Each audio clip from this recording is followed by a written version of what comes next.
सुस्वागतम सुस्वागतम सुस्वागतम। डॉक्टर बाबा साहब अम्बेडकर मराठवाड़ा विद्यापीठ औरंगाबाद के पाठ्यक्रम अनुसार BA प्रथम वर्ष सामान्य हिंदी पेपर क्रमांक 1। इस पेपर का नाम है कथा संसार। कथा संसार इसके अंतर्गत कथाओं का पूर्णतः से यहाँ दिया गया है। प्रस्तुतकर्ता डॉक्टर शंकर गंगाधर शिवशेट्टी, हिंदी विभागाध्यक्ष श्री बंकट स्वामी महाविद्यालय बीड़। प्रेमचंद का साहित्य एवं जीवन परिचय। प्रेमचंद 31 जुलाई 1880 में इनका जन्म वाराणसी से 4 मील दूर लमही गांव में हुआ था। उनका असली नाम धनपतराय श्रीवास्तव था। उनकी शिक्षा का आरंभ उर्दू फारसी पढ़ने से हुआ। 1898 में मैट्रिक की परीक्षा पास करने के बाद वह एक स्थानिक पाठशाला में अध्यापक नियुक्त हो गए। 1910 में वह इंटर और 1919 में BA पास करने के बाद स्कूलों के डिप्टी सब इंस्पेक्टर पद पर नियुक्त हुए। उनकी प्रसिद्ध हिंदी रचनाएं निम्नतः हम देख सकते हैं। उपन्यास साहित्य, उन्होंने उपन्यास साहित्य के अंतर्गत आजरामर उपन्यासों की रचना की है। उनका सेवा सदन, प्रेमाश्रम, निर्मला, रंगभूमि, गबन, गोदान आदि उपन्यासों की उन्होंने रचना की है। इसी के साथ उन्होंने कई कहानी संग्रह भी लिखे हैं। उनके कहानी संग्रह के नाम इस तरह से हम देख सकते हैं: नमक का दरोगा, प्रेम 85, सोजे वतन, प्रेम तीर्थ, 5 फूल, सप्त सुमन आदि कहानियों की रचना उन्होंने की है। कहीं बाल साहित्यों की भी उन्होंने रचना की है। कुत्ते की कहानी, जंगल की कहानी आदि कहानियों की उन्होंने रचना की है। हम इसी कहानियों के अंतर्गत स्त्री और पुरुष इस कहानी का आज आपके सामने प्रस्तुत करने जा रहे हैं। स्त्री और पुरुष कहानी के अंतर्गत हम ये देख सकते हैं कि प्रेमचंद जी ने उस समय इस कहानी का लिखन किया है जो समय पुरुष और स्त्री को देखने के लिए वो लोग डरते थे। उसी समय प्रेमचंद जी ने आज के आधुनिकता में भी इस कहानी को हम एक प्रकार से आज घटित हुई घटना के रूप में देख सकते हैं। इस कहानी के अंतर्गत विपिन बाबू ने जो लिखा है उसके अंतर्गत यह दिखाई देता है कि विपिन बाबू एक यौवन की प्रशंसा ही सबसे चित्ताकर्षक विषय था। उनकी दृष्टि से स्त्री विराट जगत में व्याप्त कोमलता, माधुर्य और अलंकार की सजीव प्रतिभा थी। जवान पर स्त्री का नाम आते ही उनकी आंखें जगमग आ उठती थी, कान खड़े हो जाते थे, मानो किसी ऋषि ने गान की आवाज सुन ली हो। जब से होश संभाला तभी से उन्होंने इस सुंदरी की कल्पना करनी शुरू कर दी थी।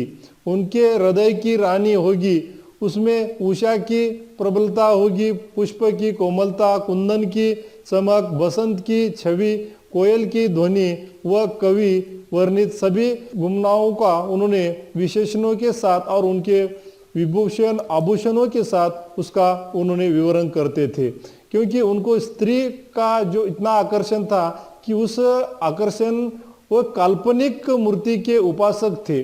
कविताओं में उनका गुण गाते, मित्रों से उनकी चर्चा करते, नित्य उसी की ख्याल में मस्त रहते थे। वह दिन भी समय आ गया था जब उनकी आशाएं हरी भरी पत्तों से नारंगी उनकी मुरादें पूरी होगी।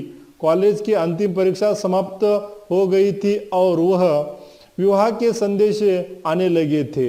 वह विवाह के संदेश आने के बाद उनको ऐसा लग रहा था कि अभी हम जो सपने काल्पनिक जगत में देख रहे थे वो आज पूरा करने का मुराद आ गया है। यही उनके जीवन का ख्वाहिश थी और वही उनकी इच्छा थी। वह विवाह तय हो गया। विपिन बाबू ने कन्या को देखने का आग्रह किया, लेकिन जब उनके मामू ने विश्वास दिलाया कि लड़की बहुत ही रूपवती है, मैंने उसे अपने आंखों से देखा है, तब वह राजी हो गए। धूमधाम से शादी की बारात निकली और विवाह का मुहूर्त आया। वधु आभूषणों से सजी हुई मंडप में आई तो विपिन को उसके हाथ पांव नजर आए। कितनी सुंदर उंगलियां थी, मानो दीपशिखा। ऐसे ही उंगलियों का वर्णन वह कर रहे थे। अंगों की शोभा कितनी मनोहरी, नीति विफुले हुए है। समाये दूसरे दिन और दुविधा हुई कि उनके दर्शन करना उनके लिए बहुत ही एक ख्वाहिश थी। वो दर्शन करना चाहते थे। वो दर्शन के लिए अधीर हुए, जो कि रास्ते में कहारों ने वह कहार रखने के बाद वह कहार के पास जाकर मुंह हाथ धोना शुरू करने के बाद कहार रखकर वह सभी मुंह हाथ धोने के लिए जाते हैं। तब विपिन बाबू दुल्हन के लिए देखने के लिए जाते हैं नजीक, तो वह पालकी से शेर निकाले बाहर झांकी रही थी। तब विपिन का निगाह उस पर पड़ गई। घृणा और क्रोध और निराशा की एक लहर सी उन पर दौड़ गई। यह वह परम सुंदरी रमणी ना थी जिसकी उन्होंने कल्पना की थी। विपिन बाबू को लग रहा था कि जिसके साथ मेरा विवाह हो गया वह एक बहुत सुंदर स्त्री होगी। और जब वह कहार उतारने के बाद जब वह देखने के लिए जाते हैं तब वो देखते ही उनको ऐसा लगता है कि ये स्त्री इतनी कुरूप है। और इतनी ऐसी स्त्री को देखने के बाद विपिन बाबू का क्रोध और निराशा के लहरें इतने बढ़ जाते हैं कि मानो वह ऐसा लगता है उनको कि यह स्त्री किस तरह से बनी हुई है। बरसों से कल्पना कर रहे थे। यह एक छोटी मुंह, बड़ी नाक और खुले हुए बालों वाली रूपा स्त्री थी। रंग गोरा था पर उसमें लाली के बदले सफेदी थी। फिर रंग कैसा ही सुंदर हो, रूप की कमी नहीं पूरी कर सकता। विपिन का सारा उत्साह ठंडा हो गया।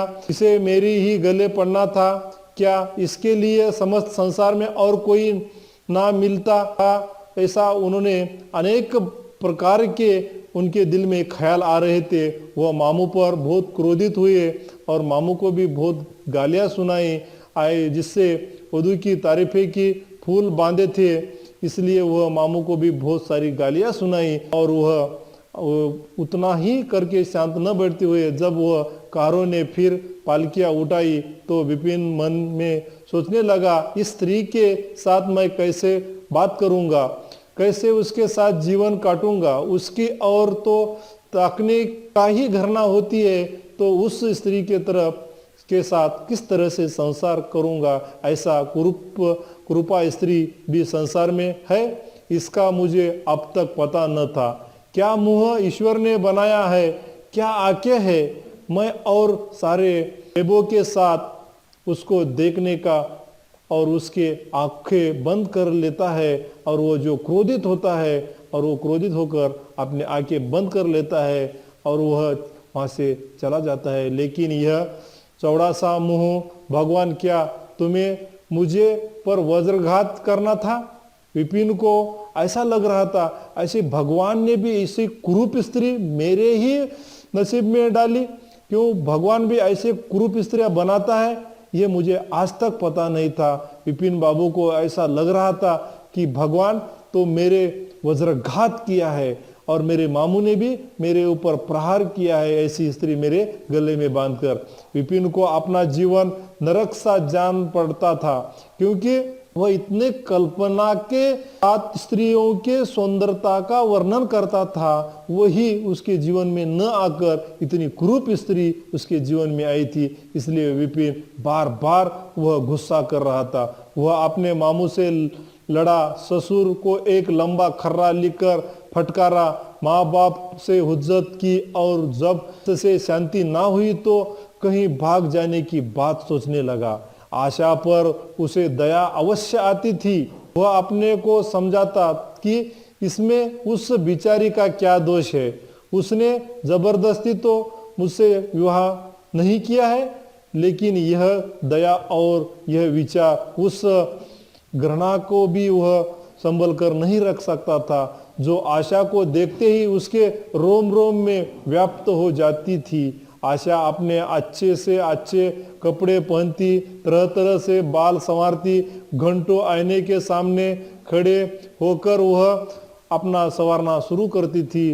मगर उतना ही विपिन को यह गंजी लगती थी। मालूम होते ही दिल से चाहते थी कि इन्हें प्रसन्न कर उनकी सेवा करने के लिए अवसर खोजा करती थी, लेकिन विपिन उससे भागा भागा फिरता। अगर कभी भेंट हो जाती तो कुछ ऐसे जली कटी बातें करने लगता कि आशा रोती हुई वह वहां से चली जाती। सबसे बुरी बात यह थी कि उसका चरित्र भ्रष्ट होने लगा था। वह यह भूल जाने की चेष्टा करने लगा था उसका विवाह हो गया या नहीं हुआ। कहीं कई दिनों तक आशा को उसके दर्शन भी न होते। वह उसके कहे कहे की आवाज़ें बाहर से आती, मगर वह उसकी आवाज़ों को देखने के लिए वह अति उत्साही होती थी। वह खिड़कियों से झरोकों से देखती है कि वह दोस्तों के गले में हाथ डाले सैर करने जा रहा है और तड़प कर रह जाती थी। एक दिन खाना खाते समय उसने कहा, अब तो आपके दर्शन ही नहीं होते, क्या मेरे कारण घर छोड़ दिए है आपने? विपिन ने मुंह फेर कर कहा, गरीब पर तो कहता हूँ, क्योंकि मेरे गरीबी के कारण मैं नौकरी की तलाश में हूँ, इसलिए मैं दर दर भटकता हूँ और नौकरी की तलाश करता हूँ। आशा कहती है, किसी डॉक्टर से मेरी सूरत क्यों नहीं बनवा लेते? सुनने आया है कि ऐसी बदसूरत सूरत को भी डॉक्टर ने आजकल इसका इलाज कर रहे हैं और बदसूरत सूरत को भी आज एकदम खूबसूरत सूरत बना रहे हैं, ऐसा मैं सुनी हूँ। विपिन, क्या नहीं चलती हो? ऐसा करने से कुछ नहीं होता है। तो विपिन भी ऐसे गुस्से से उसको कहता है, आशा, आखिर इस मरीज की दवा कौन करेगा? विपिन, किसी मरीज की दवा नहीं है। जो काम ईश्वर से ना करते बना, उसे आदमी क्या बना सकता है? आशा कहती है, यह तो तुम्हें सोचो कि ईश्वर की यह भूल ईश्वर की है, तो मुझे क्यों आप सजा देना चाहते हो? इसलिए आशा कहने के बाद वह कहती है, संसार में कौन ऐसा आदमी है जिसे अच्छी सूरत बुरे लगती हो, लेकिन तुमने किसी मर्द को केवल रूप ही न होने के कारण कुंवारा रहते देखा है? ऐसा उन्होंने उसे कहती है। कहीं ऐसे कुरूप स्त्रियां भी है, लड़कियां भी है कि जो उसका विवाह हो गया है वह घर कभी बैठे नहीं है कुरूप होने के नाते। ऐसा वह अपने विपिन के पास जाकर अच्छे प्रेम भरे शब्दों में कहने के बाद भी विपिन उसके ऊपर गुस्सा ही कहता है। वह कहती है, किसी ना किसी तरह उनका विवाह हो ही जाता है, उनका पति उन पर प्राण ना देता हो, लेकिन दूध की मक्खनी नहीं समझता। विपिन ने झुंझलाकर कहा, क्यों नहीं सिर खाती हो? मैं तुमसे बस तो नहीं कर रहा हूँ, दिल पर जरा नहीं किया जा सकता है तो मेरे पास मत आते जाइए और मुझे कभी बहस मत करते जाइए, क्योंकि मैं तेरे साथ कभी बहस नहीं करता हूँ। न तू कुरूप हो, तू किसी भी कैसी भी हो, तुझे मैं कभी ये बात कहीं नहीं कहता हूँ। मुझे जो लगता है, मुझे दिल में जो लगा है वही मैं कर रहा हूँ। तुम्हें कुछ कहना तो नहीं, फिर तुम क्यों मुझसे ऐसा झगड़ती हो? यह बार बार विपिन उस आशा से कहता है। वो तो भी आशा यह लड़की सुनकर चली गई। उसे मालूम हो गया कि उन्होंने मेरी ओर से सदा के लिए हृदय कठोर कर लिया है। विपिन तो रोज सैर सपाटे करते, कभी कभी रात भर गायब रहते।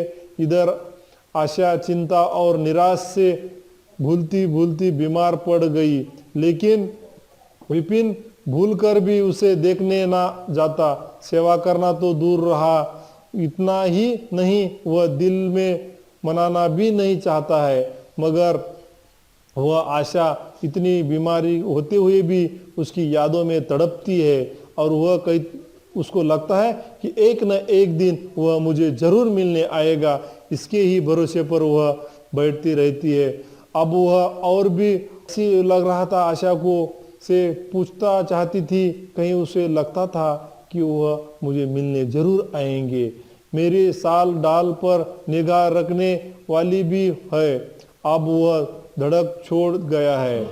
उसका ऐसा लग रहा था कि कहीं ना कहीं कभी ना कभी वह मुझे मिलने आएगा। तब आशा ने इतनी बीमार होने के बाद वह कई लोगों से कहती है कि उसे खबर पहुंचाओ। तब वह आशा को मिलने के लिए आता है। तब वो आशा को कहता है, क्या हुआ आपसे? आशा कहती है, मुझे कुछ नहीं हुआ है, आपको क्या हुआ है? आप इतना सज धस कर जाते हैं तो भी आपके चेहरे के ऊपर जो रौनक था वो आज रौनक नहीं रहा है। आपको किसी डॉक्टर के पास जाकर आपका इलाज करना आवश्यक हो गया है। एक दिन आशा बरामदे में चारपाई पर लेटी हुई थी। क्या तुम भी बीमार हो क्या? तुम तो मुझसे भी ज्यादा भूल गए हो। विपिन, ओहो, जिंदगी में रखा ही क्या है जिसके लिए जीने की फिक्र करो? आशा, जीने की फिक्र ना करने से भी कोई इतना दुबला नहीं हो जाता। तुम अपने कोई दवा क्यों नहीं करते? विपिन चारपाई पर बैठते हुए बोला, मेरी दवा अब मौत करेगी। मैं तुम्हें जलाने के लिए नहीं कहता, ईश्वर जानता है मैं तुम्हें चोट नहीं पहुंचाना चाहता। मैं अब ज्यादा दिनों तक जीवित नहीं रहने वाला हूं, क्योंकि मुझे किसी भयंकर रोग के लक्षण दिखाई दे रहे हैं। डॉक्टरों ने भी यही कहा है। मुझे इसका खेद है कि मेरे साथ तो तुम्हें कष्ट पहुंचा, पर क्षमा करना। कभी कभी बैठे बैठे मेरा दिल डूब जाता है, मूर्छा सी आ जाती है। यह कहते कहते एकाएक वह कांप उठे, सारे देह में सनसनी सी दौड़ गई। मूर्छित होकर चारपाई पर गिर पड़े और हाथ पैर फटकने लगे। मुंह से पिचकुर निकलने लगा। सारे देह पसीने से तर हो गए। आशा का सारा रोग हवा हो गया। वह महीनों से बिस्तर पर पड़ी थी। वह धीरे से उठकर उस समय के शिथिल अंगों में विचित्र स्फूर्ति दौड़ गई। उसने तेजी से उठकर विपिन को अच्छी तरह लेटा दिया और उनके मुंह पर पानी के छिड़े देने लगी। महिरे भी दौड़े आए और पंखा जलाने लगे। बाहर खबर हुई। मित्र ने दौड़ दौड़ कर डॉक्टर को बुलाया। बहुत यत्न करने पर भी विपिन ने आंखें न खोली। संध्या होते होते उनका मुंह टेढ़ा हो गया और बाया अंग सुन्न पड़ गया। हिलना तो दूर रहा, मुंह से बात निकलना भी मुश्किल हो गई। यह मूर्छा न थी, फाजिल। होली के भयंकर रोग में रोगी की सेवा करना आसान काम नहीं था। फाजिल जब होता है तब रोगी का इलाज होना बहुत मुश्किल होता है और उस रोगी की सेवा करना तो बहुत ही मुश्किल होता है। मगर आशा ने गंभीर होकर कहा, मुझे तो पहले ऐसा लगता था कि फाजिल का इलाज किस तरह से करना चाहिए। आशा ने कि इलाज की इतनी सारी मन्नतें मांगी, उसको इलाज करती रही।